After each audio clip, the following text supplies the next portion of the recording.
కాబట్టి క్రైస్తవులంగా అమ్మా మేము ఎందుకు సంతోషంగా ఉన్నామో తెలుసా? మా ఏడుపుకు ఒక నిరీక్షణ ఉంది, లేదా మా విశ్వాసానికి ఎంతో నిరీక్షణ ఉంది. శంకరయ్య గారి కొడుకులు యేసు ప్రభుని నమ్ముకున్నారయ్యా. వాళ్ళు నమ్ముకున్న దేవుడు గొప్పోడు కాబట్టి ఇంతమంది వచ్చారు. చూసారా, తెల్లబట్టలు వేసుకున్న వాళ్ళంతా వాళ్ళే. హైదరాబాద్కి వెళ్ళి, సికింద్రాబాద్కి వెళ్ళి, శంకరపల్లి చుట్టుపక్కల ప్రాంతాలకు వెళ్ళి చాలా మంది వచ్చారు. ఎందుకు వచ్చారు? వీళ్ళకు వాళ్ళకి ఏం బంధం, ఎట్లా ఇలా కుదిరింది తెలుసా? ఆ మాటలు మీరు వినాలంటే, ఈ నిరీక్షణ మాటలు మీకు కూడా కావాలంటే ఒక్క 5 నిమిషాలు వినుండవా.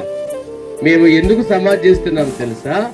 యెషయా గ్రంథము 25:8 1 కొరింథీ 15:54 ఈ మాట రాయబడింది. ఏంటో తెలుసా? విజయమందు మరణము మృంగివేయబడెను. అమ్మ వినండి, విజయమందు మరణము మృంగివేయబడెను అంటే అర్థం ఏంటంటే, మేము విజయాన్ని గురించి మాట్లాడుతున్నాం. అది మా విజయము కాదు, మా దేవుని విజయాన్ని గురించి మాట్లాడుతున్నాం. అమ్మ వినండి అమ్మ, మా దేవుని విజయం ఏంటో తెలుసా? మా దేవుని విజయం ఏంటో తెలుసా? మరణము ఆయన ముందు తల వంచింది. అమ్మ మీరు కొద్దిగా గొప్ప జర దేవుని గురించి తెలిసిన వాళ్ళే కాబట్టి వినుండు తల్లి. అమ్మ వినండి. కాబట్టి ప్రియమైన వారులారా, ఎవరి గురించి చెప్తున్నామంటే మా దేవుని విజయాన్ని గురించి చెప్తున్నాం. ఆయన పేరేంటో తెలుసా? విజయశాలి. దేన్ని గెలిచాడయ్యా ఆయన? క్రికెట్ లో గెలిచాడా? వినండి. ఫుట్బాల్ లో గెలిచాడా? సర్పంచ్ గెలిచాడా? లేకపోతే ముఖ్యమంత్రిగా గెలిచాడా? మీకు తెలుసా? ఏ గెలిపోయినా 5 ఏండ్లే. ₹1 పెట్టిన గెలిపోయినా, 5 కోట్ల గెలిపోయినా, 30 కోట్ల గెలిపోయినా అది 5 ఏండ్లే. ఇప్పుడు మీకు తెలుసా? ఇప్పుడు నేను ఒక ప్రశ్న అడుగుతాను, ఎవరైనా మరణాన్ని గెలిచారా? ఈ భూప్రపంచంలో 100 మంది 1000 మంది రాజులు వచ్చారు. ఆ రాజులు ఎక్కడ ఓడిపోయారు తెలుసా? రాజ్యాలను గెలిచారు, సింహాసనాలను గెలిచారు, మనుషులను గెలిచారు, ప్రభుత్వాలను గెలిచారు. ఎక్కడ ఓడిపోయారు తెలుసా? మరణం ముందు ఓడిపోయారు. అందుకే చూడండి, ఇక్కడ 100 సమాధులు ఉన్నాయి. ఈ 100 సమాధుల మీద పడి కొడుకును గుర్తు చేసుకుంటూ, భర్తను గుర్తు చేసుకుంటూ, ఓ నా కొడుకా అని ఏడుస్తున్నారు. ఎందుకు ఏడుస్తున్నారు? కొడుకు మట్టిలో ఉన్నాడని. ఇప్పుడు శంకరయ్యని ఎట్లా పెడుతున్నాం తెలుసా? నమ్మకంతో పెడుతున్నాం. మేము ఏమని పెడుతున్నాం? ఈ మట్టిలో ఎందుకు పెడుతున్నాం తెలుసా? మనిషి ఎవరండి? మట్టి. బంగారంతో మనిషి చేయబడలా. బైబిల్ చెప్తుంది, మన్ను, నువ్వు మన్నే గనుక మన్నైపోతావు. నువ్వు మన్నే గనుక నువ్వు మన్నైపోతావు. కాబట్టి శంకరయ్య గారు మన్ను కాబట్టి మన్ను పెడుతున్నాం.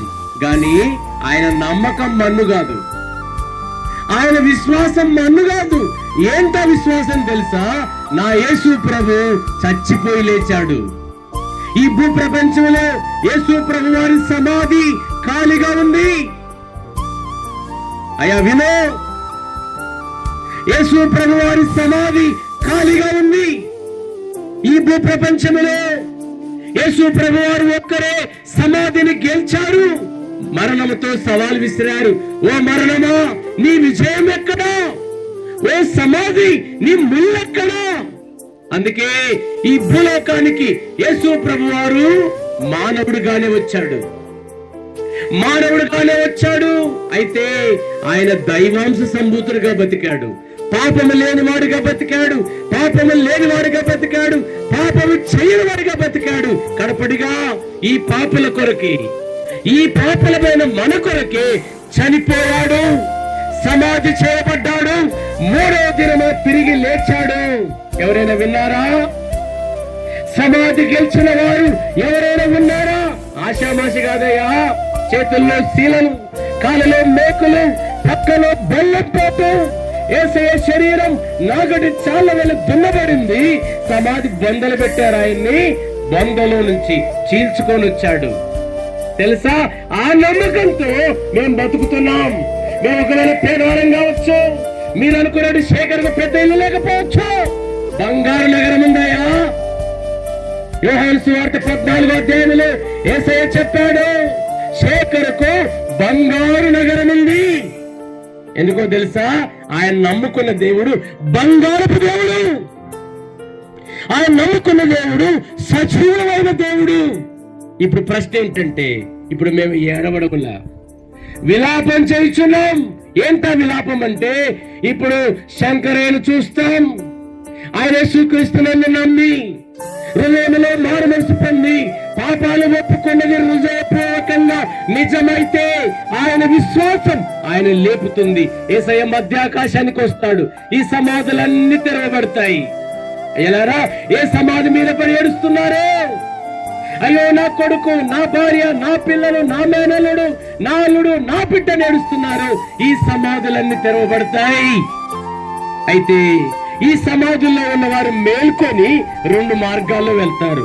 మేలు చేసిన వారు జీవ పునరుత్థానం, సరాసరి పరలోక రాజ్యం. వాళ్ళ పేదవాళ్ళుగా పుట్టొచ్చు, ఎలారా? వాళ్ళకి దిక్కు వెళ్ళిపోవచ్చు, వాళ్ళ చిన్న కులం కావచ్చు, వాళ్ళ పెద్ద కులం కావచ్చు.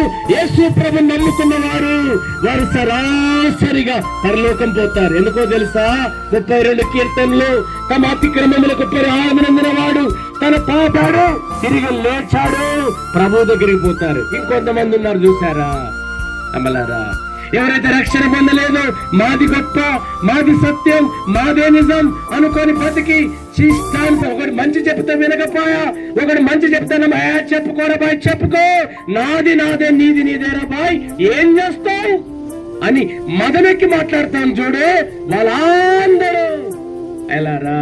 ఆ తీర్పు పునరుత్థానం, దాని పేరే నరకం, దాని పేరే నరకమయ్యా. అగ్ని ఆరదు, పురుగు చావదు, యుగ యుగాలు కాలాలి, యుగ యుగాలు కాలాలి. ఇప్పుడు నా ప్రశ్న, చేతులెత్తి నేను ముగించక ముందు ఆయన యేసు ప్రభు తరపున చేతులెత్తి చెప్పేది ఏంటంటే, అయ్యా శంకరయ్య దేవుడు, శేఖర దేవుడు, యేసు ప్రభు సత్యదేవుడయ్యా, చచ్చిపోయి తిరిగి లేచిన దేవుడయ్యా, పరలోకం ఇచ్చే దేవుడయ్యా.